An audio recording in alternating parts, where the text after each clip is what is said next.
convidamos o acadêmico Cláudio de Moura Castro para proferir a palestra magna de abertura Desafios da Educação, o que não sei. Seu Cláudio.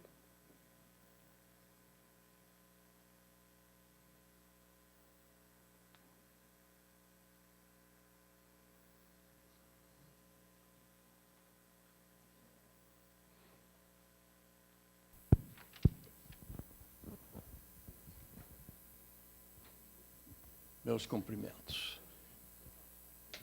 Pode deixar, pode deixar. O Cavendish Lab de Cambridge tem 28 prêmios Nobel. Na época que o Rutherford, esse mesmo do colégio que a gente aprende, era diretor, ele tinha um seminário mensal. Acho que era mensal.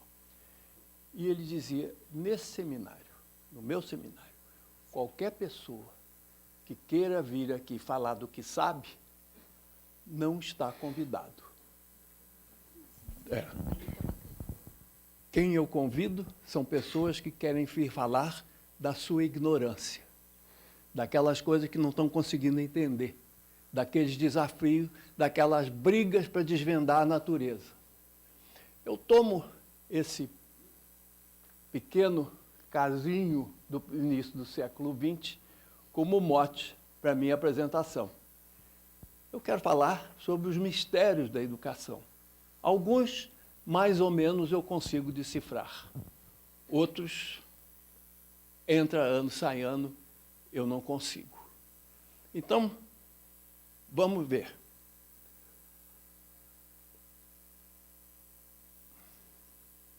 O primeiro deles, esse, razoavelmente, eu decifro.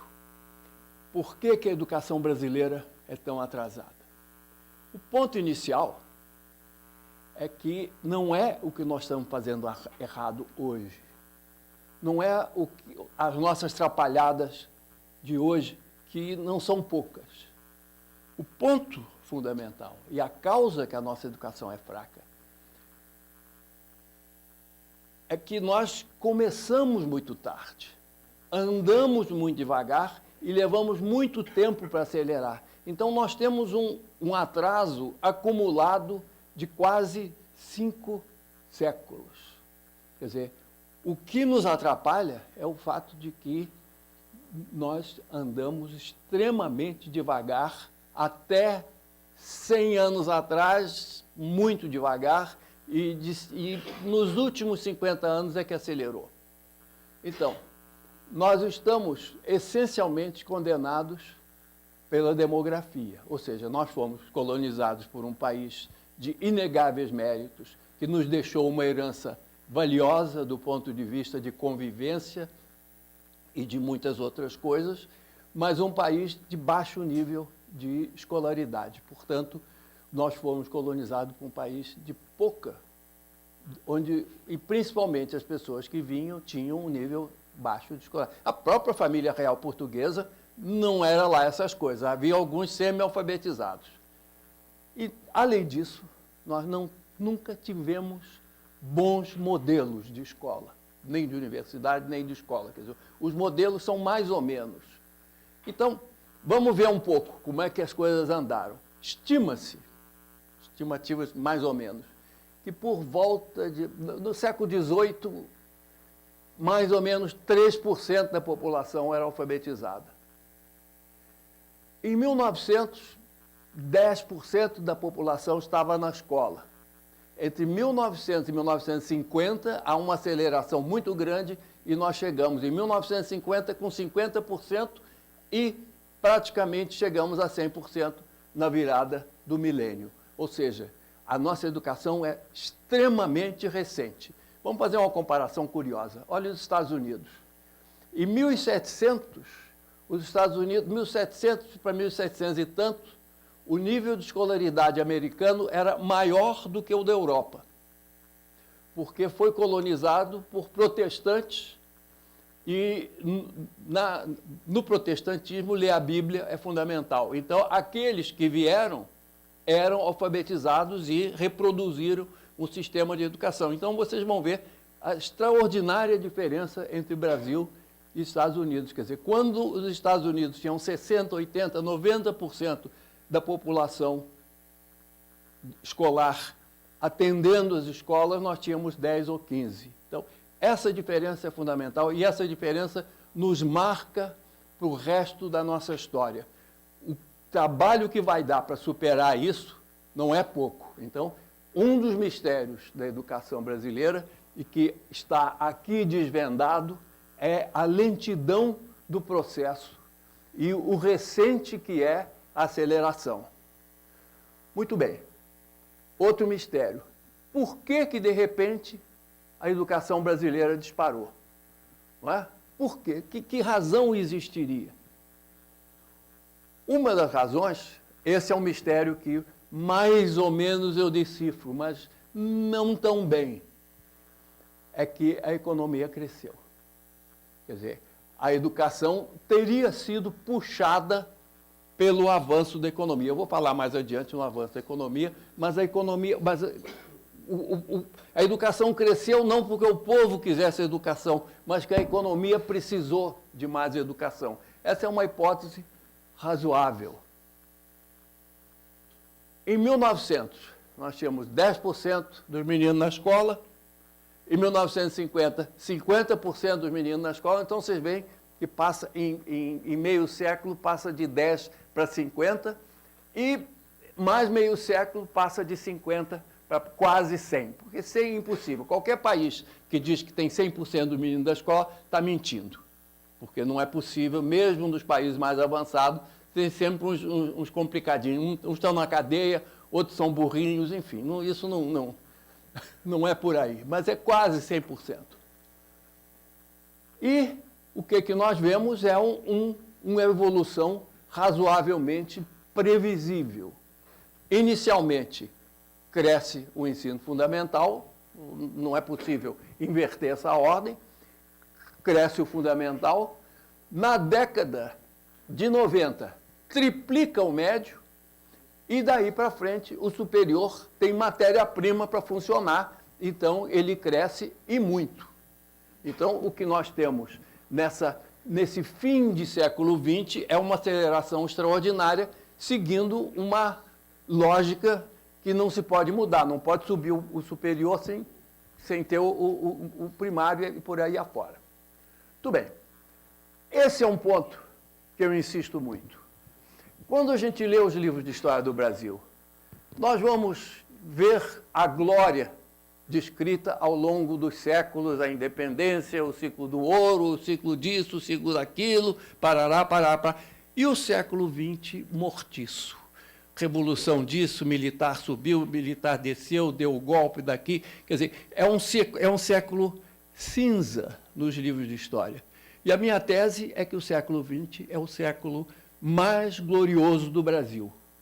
É o século em que o Brasil sai da vala comum dos mais pobres da América Latina para se tornar um país no meio do caminho, com um pé no desenvolvimento, mas ainda com o outro pé no atraso. O que não é pouca coisa, muito poucos países deram esse salto, e o Brasil está dando esse salto de uma forma extraordinária, ou deu no século XX. Então, valorizemos o século XX, com Revolução de 20, de 30, de 32, de 35, de Getúlio, foi o grande século do Brasil e precisa ser entendido como tal. Essa é uma tese minha e que eu quero convencer as pessoas, não sei se estou conseguindo. Enfim, aí, quando tudo parecia encaminhado, a educação travou no século XXI. Por que foi? O médio, que triplicou na década de 90, parou de crescer a partir do ano 2000 e pouquinho. Não só parou de crescer, como a evasão aumentou e como as medidas de qualidade, seja a Prova Brasil, na verdade, Prova Brasil, porque o Enem não é comparável de ano a ano. A Prova Brasil mostrou que a qualidade não melhorou. Pelo contrário, teve uma ligeira degradação nessa última década. Ou seja, quando a gente esperava que tivesse desentupido a educação e que as coisas progredissem, engastalhou de novo. E não foi por falta de dinheiro. O médio, que digamos que é o grande enguiço da educação brasileira, ele passou a receber 3 vezes mais recursos per capita e, apesar disso, a evasão aumentou e a qualidade piorou e a quantidade ligeiramente piorou também. Ou seja, a ideia de jogar dinheiro no problema para ver se resolve não é uma boa ideia. Triplicou e não melhorou. Então, espera aí, aqui andou errado.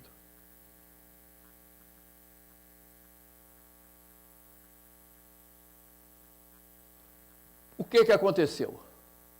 Soluções equivocadas ou não soluções, quer dizer, não se enfrentou o problema, os problemas, sobretudo, do ensino médio. Não se enfrentaram os problemas do básico também, mas no ensino médio a crise foi mais radical, porque nós só conseguimos graduar metade da faixa etária correspondente no ensino médio. Mal que mal, no ensino básico, no fundamental, nós temos entre 70% e 80% estão conseguindo terminar. Então, agora que fizemos a reforma do médio, outro dia eu descobri que tem 20 anos que eu escrevo sobre isso e não adiantou nada. E agora nós fizemos a reforma do médio, alguma coisinha possivelmente pode acontecer. O que é interessante é que o dinamismo da economia nesse período não empurrou, não fez com que a educação melhorasse de qualidade. O que aumentou foi o ensino superior, mas com uma matéria-prima muito capenga. Não é? Então, agora chegamos ao grande mistério. Esse eu não consigo decifrar. Por que o Brasil cresceu tanto com uma educação tão ruim? Entre 1880 e 1980, nenhum outro país do mundo cresceu tanto quanto o Brasil. Nem Japão e nem Estados Unidos. Esses países, em termos per capita, cresceram um pouquinho mais do que o Brasil pela demografia acelerada brasileira. Mas em termos absolutos, o Brasil foi campeão mundial durante um século. Eu acho que muita gente não sabe disso, mas é impressionante e é inexplicável. Quer dizer, como é que um país com uma educação tão ruim, como é que um país tão bagunçado e num século que todo mundo vê como cinzento, confuso, atrapalhado, sem glórias, o Brasil foi o mais glorioso de todos os países do mundo do ponto de vista de desenvolvimento econômico. E como que isso aconteceu, apesar da educação ruim? Não é?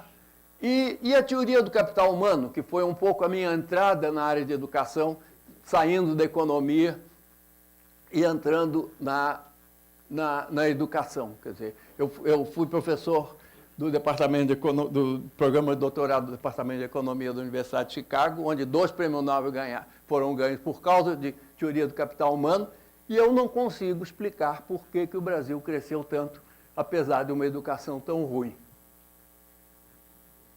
É um grande mistério.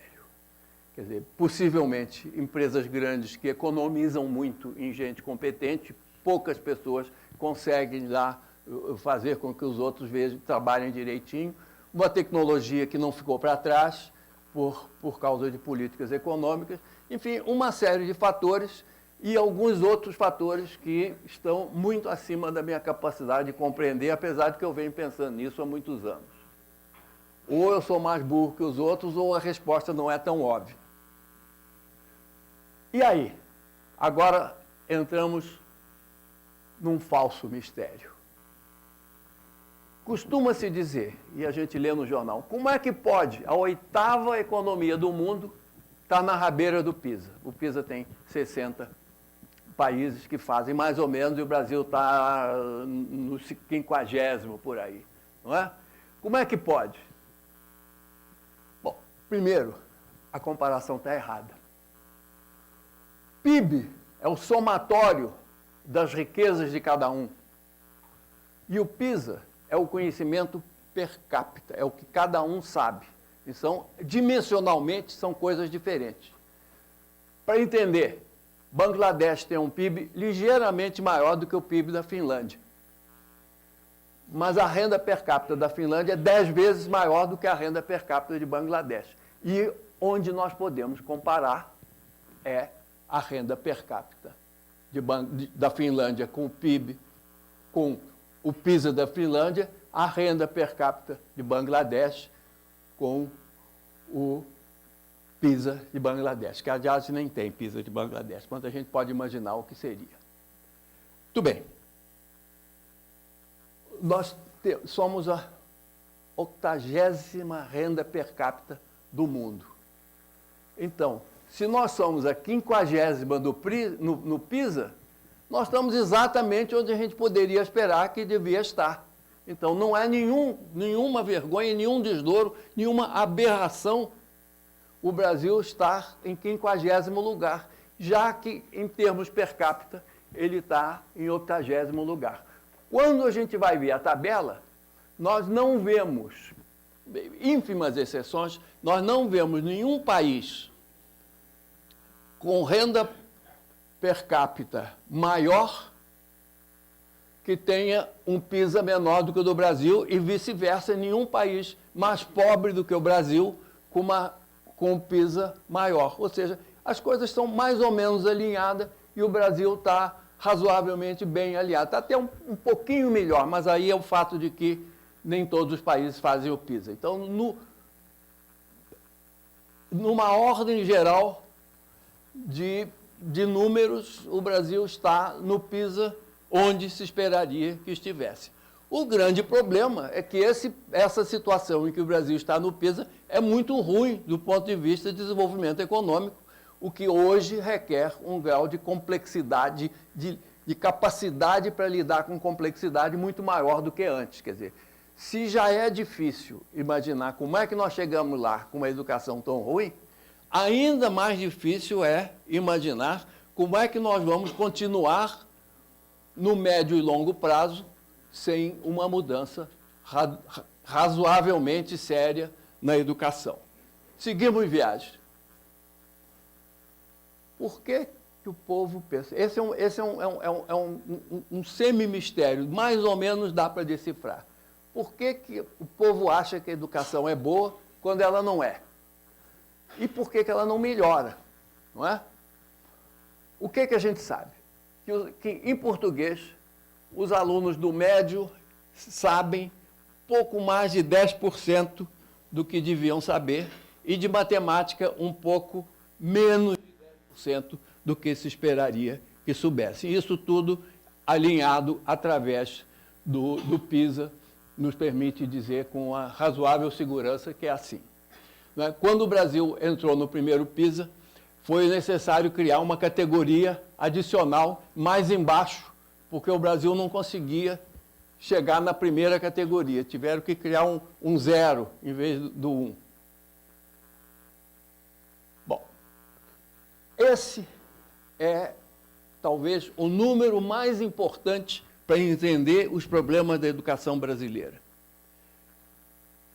70%. Essa é uma pesquisa que foi feita patrocinada pela Veja, mas outras pesquisas, várias outras pesquisas foram feitas e os números não são substancialmente diferentes disso. 70% dos pais acha a educação boa, 70% dos alunos acha a educação boa e 70% dos professores acha a educação boa. Então, esse é o grande problema da educação brasileira. É aí que está a causa da não solução. Quer dizer, como que se vai pensar em mexer na educação, em pisar nos calos, se 70% acha que a educação é boa? E desses 70%, 15% estão em escolas privadas, portanto, nós temos um potencial de 15% da nossa sociedade, ou dos pais, no caso, que poderiam brigar por uma educação melhor. Ou seja, aqui está o grande pepino. Além disso, nós não temos bons modelos. Nós tivemos o Colégio Pedro II, tem o Bandeirante, tem mais isso, tem mais aquilo, mas é muito pouco. Ainda assim, não são tão bons assim. Quer dizer, os números são muito eloquentes. O privado é bem melhor do que o público, por muitas razões. Mas, quando nós olhamos o PISA, e no caso, o primeiro PISA, o que nós vemos? Nós vemos que a elite brasileira sabe menos do que a classe operária da Europa. O que nós chamamos de bom colégio, o que nós chamamos de bom rendimento, é um horror do ponto de vista. É a base da pirâmide na Europa, nos países da OECD. Muito bem. Como que conserta isso? Esse, obviamente, é um grande desafio. Primeiro, onde é que estão os enguiços? Não é? Precisamos de ministros de peso. Ministros que estão lá para fazer as coisas com coragem e com força política, ou seja, com pleno apoio do presidente. Tivemos isso no período do Fernando Henrique. Está um pouquinho melhor agora. Nós temos uma péssima formação de professores, isso a gente podia falar horas sobre isso, mas não é o caso. As escolas têm regras muito ruins, não há nem prêmio, nem puxão de orelha. E precisa consertar, e a gente sabe o que precisa fazer. Os currículos são grandes demais, dão indigestão cognitiva, ou saturação cognitiva, tem uns termos técnicos para isso, e muito longe do mundo real, e tem muitas outras coisas. O grande problema é que é preciso vender a ideia, e isso nós não estamos conseguindo vender. Quer dizer, muito discurso. Não há um vereador que não faça um discurso dizendo que a educação é fundamental. Agora, quem está disposto a gastar o seu capital político pisando nos calos que precisa pisar para fazer as reformas necessárias? Muito poucos políticos estão dispostos. De vez em quando aparece, sobretudo nos municípios de médio para baixo, aparece um prefeito e um secretário de educação que dá um salto extraordinário na educação.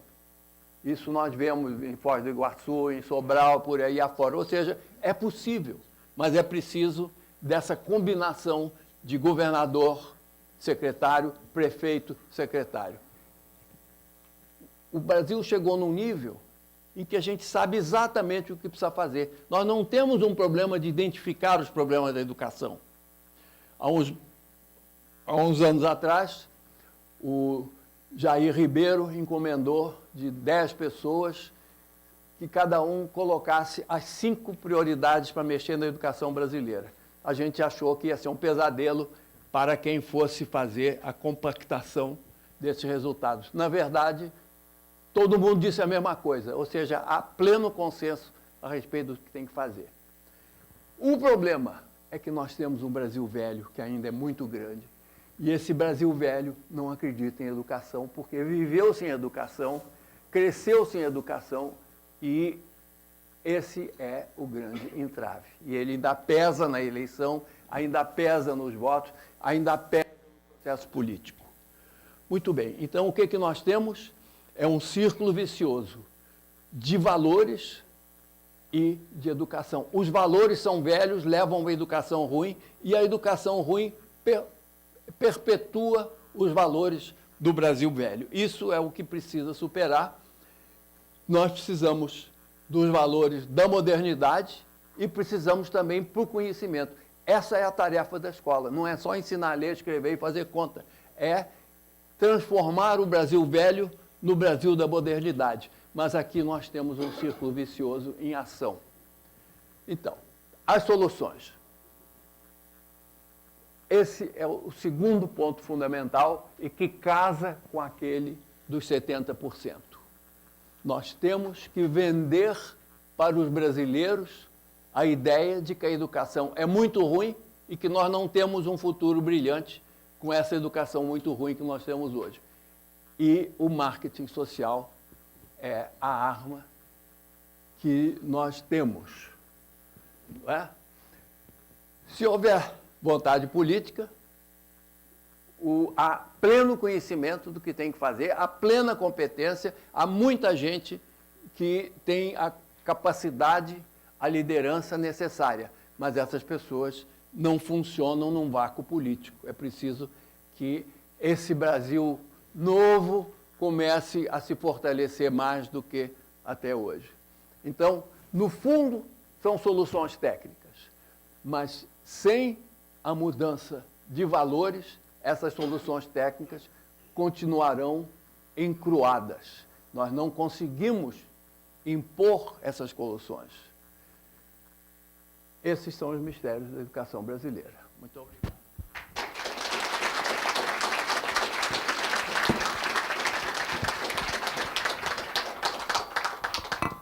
Muito obrigada ao acadêmico Cláudio de Moura Castro.